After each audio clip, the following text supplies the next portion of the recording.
Well, I'm in Cheyenne at the home of Loel Briggs. Loel, thank you for having us here today. My pleasure. You have really beautiful, a lot of perennials here. I would like for you to share some of these with us. Be glad to. Okay. Would you like to just tell me a bit about your gardens? This is a star hibiscus. It's a perennial. I have two. One is a Texas star. Pretty foliage.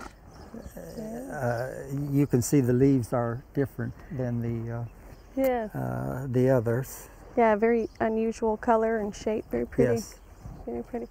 I also really noticed your hollyhocks. You have some really pretty hollyhocks in here, and I believe you mentioned they're. Yes, they're from Costa Rica. Okay. I got the seeds. I used to go to Costa Rica quite a bit. They have beautiful gardens down there, and I brought the seeds back, and they just come up everywhere. Okay, and they'll just reseed Yes. themselves for you? And the thing I like about them, well, the color, and then they don't get a real tall. They're not too tall. They have a beautiful flower, absolutely lovely. And of course, you have this amazing succulent collection. If you want to just tell us a little bit about this.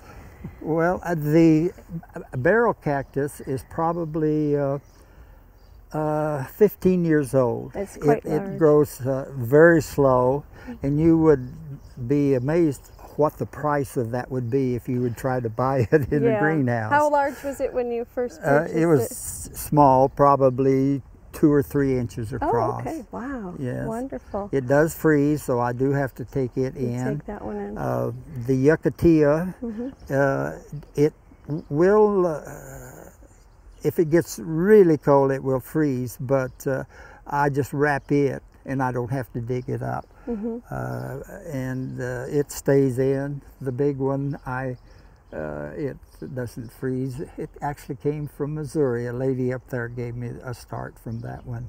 It's very pretty. There's a nice structure up here. You also have a really nice stone border on the front there as well. Yes, that came from the hill country in Texas.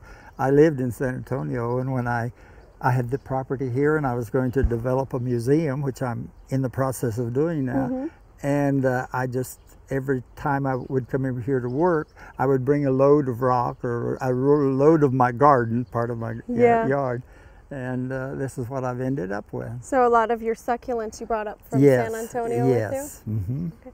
Now you also told me about some of the pottery in your garden, and that has another little special story. Yes, those came from the state of Chiapas in Mexico, around Huxla Gutierrez. Okay. I had a hailstorm which damaged several of them, but I still have a nice collection. Yeah, we're always struggling against the weather here in Oklahoma. Well, one of the things I noticed about your gardens is the soil. They're a little bit darker in color, and I understand that you amend the soils pretty heavily, and I thought maybe we could go back and look at how you do that. Yes, we can do that.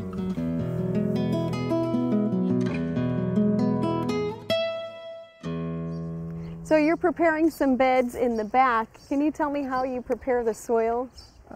Well, first I dig down about a foot and remove the red clay soil. Then I have a mixture of peat humus, which is about 2/3, and then a third sandy loam and just sand. Okay. And that's the mixture, and then I fill in where I've hauled the dirt away. Okay. And the moles like it because it is rich. A little richer than what was out there before. But you find that it works really well, has good drainage. And, and then yes, and very soft. It's workable, very, very workable. Well, thank you very much, Loel, for sharing your gardens with us today. Well, it was my pleasure. It was a surprise, a good surprise. Good, thank you.